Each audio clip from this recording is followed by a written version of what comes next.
In this video, we're going to continue our exploration of DNA structure and gene expression, and this covers section 4.3, which is more specifically on gene expression now.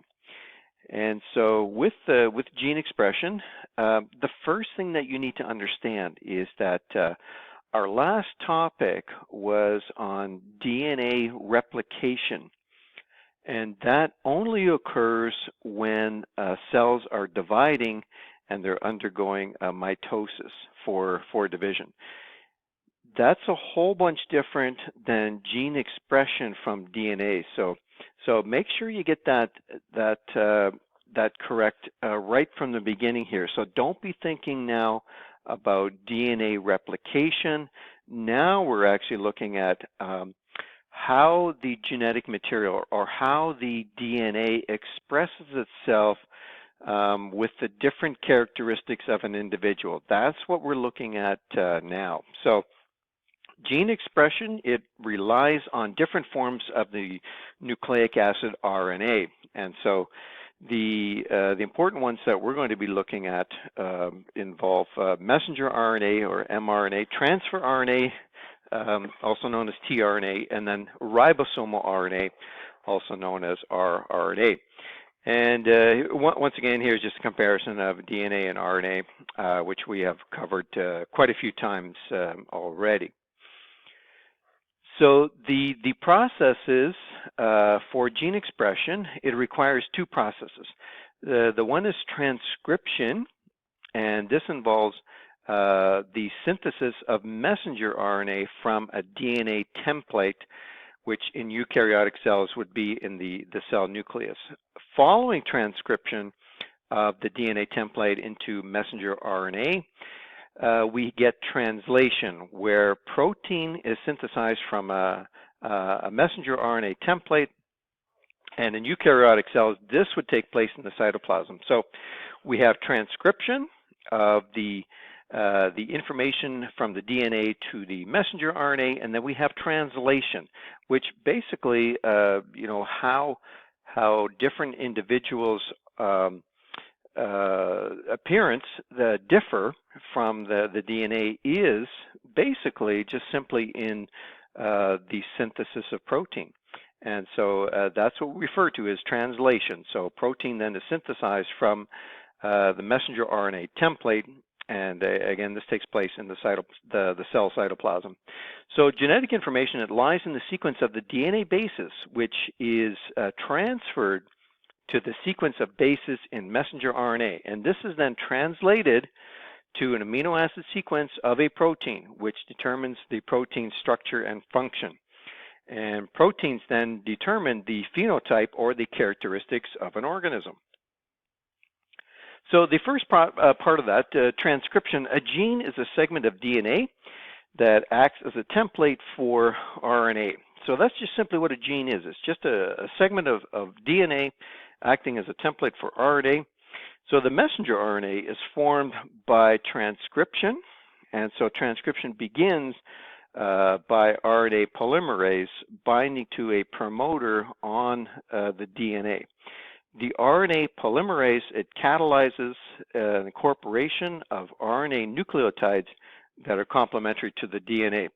So the messenger RNA formed then has a sequence of bases that is complementary to the DNA strand that was the template for its transcription. So this is the beginning of the process here. And here you can see it diagrammatically. And so what happens is this is basically, this occurs with the involvement of the RNA polymerase. That basically drives the process here. So, so during transcription, then complementary RNA is made from a DNA template, and then you get the RNA polymerase attachment, which unwinds and unzips the DNA helix, and then complementary RNA nucleotides are joined together. After RNA polymerase has passed by, the DNA strands rejoin, and the messenger RNA transcript is then released. In eukaryotes, the primary messenger RNA is processed to mature RNA before it is exported from the nucleus to the cytoplasm. And introns of the messenger RNA are removed, and the remaining sections of DNA to be translated, called exons, are joined. And you can see that in the diagram here as well. So a cap is added to one end of the messenger RNA, and the poly A tail is added to the other end of the messenger RNA.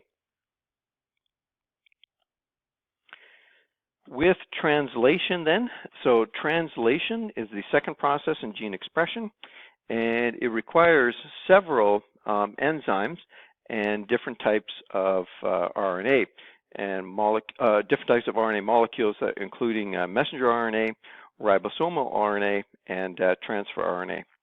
Translation, it relies on the genetic code to convert the messenger RNA sequence to the amino acid sequence of a proton.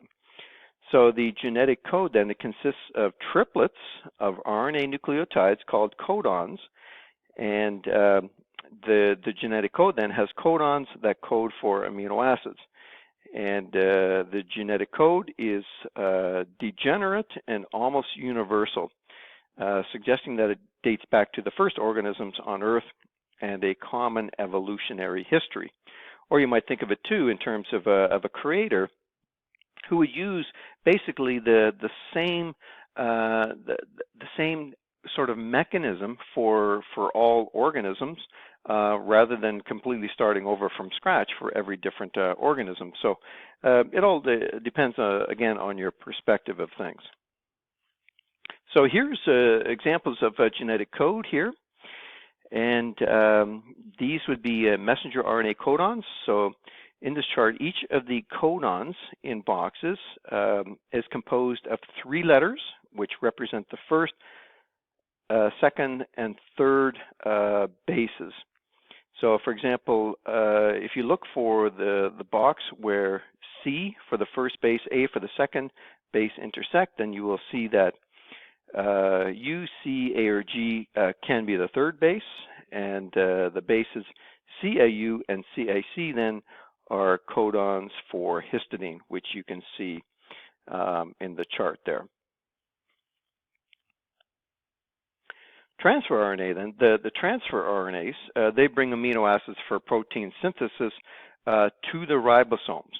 So we first have the messenger RNA, and now then we have the transfer RNA, which is responsible for delivering the amino acids for protein synthesis. So each transfer RNA is a single strand, and it folds back on itself to form sort of a boot-like kind of a shape.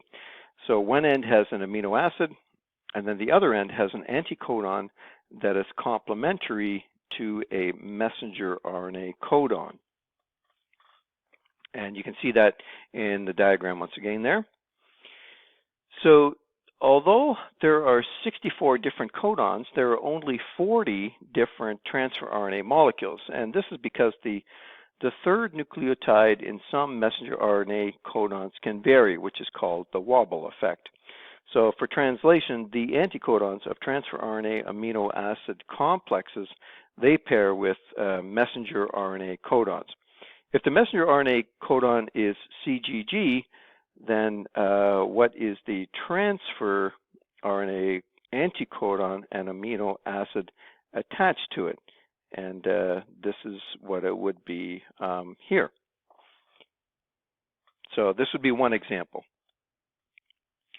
Now, if we just take an overview of gene expression, so during transcription, the base sequence in DNA is copied into a base sequence in messenger RNA.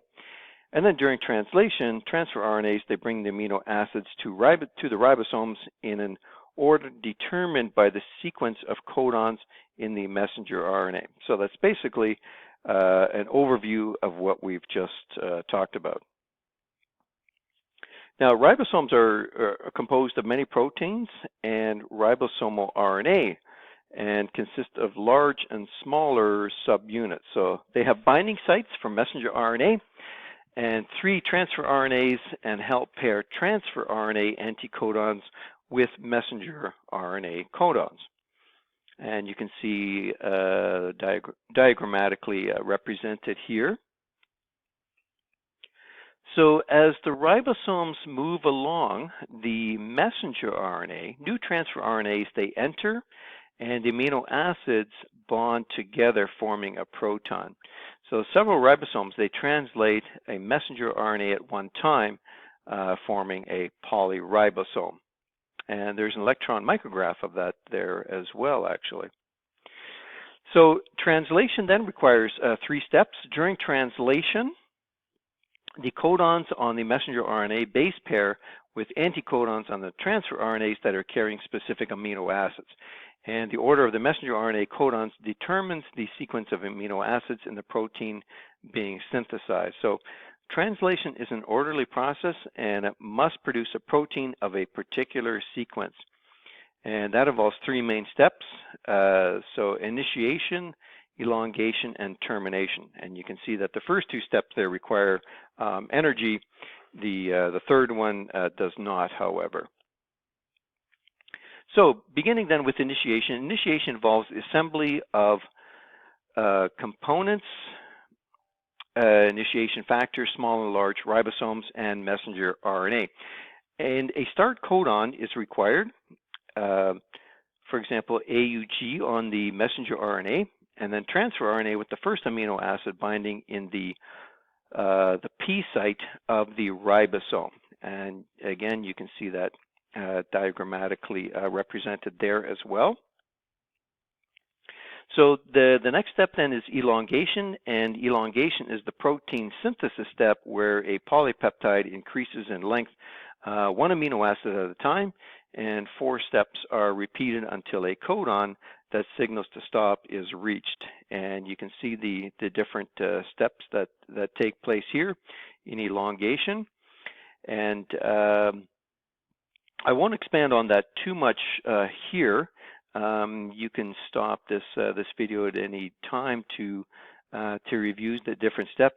And there's also a very good simulation of this in the online resource. So I highly encourage you to watch all of those simulations. They're very good, and you can see all of the different steps in action through those simulations. So termination then is the final step in protein synthesis. So a stop codon on the messenger RNA, it indicates where termination occurs, and a release factor then cleaves the new protein from the transfer RNA. And then the components for translation disassemble, and then the protein begins to fold into its proper shape. So just reviewing the steps here, then a gene is expressed when a protein it codes for is made, and it involves transcription, where DNA serves as the template for the messenger RNA synthesis, and then the bases in the messenger RNA are complementary to the DNA, and each codon in messenger RNA is a triplet. Then in eukaryotic cells, the messenger RNA is processed and transported out to the cytoplasm, out from the nucleus into the cytoplasm of the cell, where translation takes place. And so transfer RNAs with amino acids, they pair with the messenger RNA codons until the protein is synthesized. So here's, again, a nice diagram of that process, beginning with the nucleus, which contains the DNA, and then out into the cell cytoplasm, where the process continues. And then, again, here are the key terms and the concepts which we have just looked at.